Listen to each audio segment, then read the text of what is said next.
বিএনপির vice chairman advocate Abdus Salam Pintu বলেছেন, নির্বাচনকে সামনে রেখেই কাজ করে যাচ্ছে বিএনপি।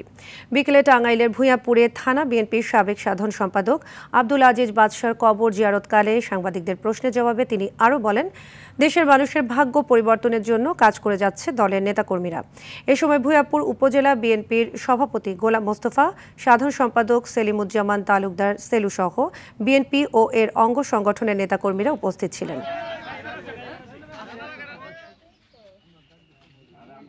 নির্বাচনের জন্য আমাদের কাজ করতে হবে। তার আগে আমরা আমাদের নেতা তারেক রহমান সাহেব 31 দফা একটা সংস্কার কর্মসূচি দিয়েছে।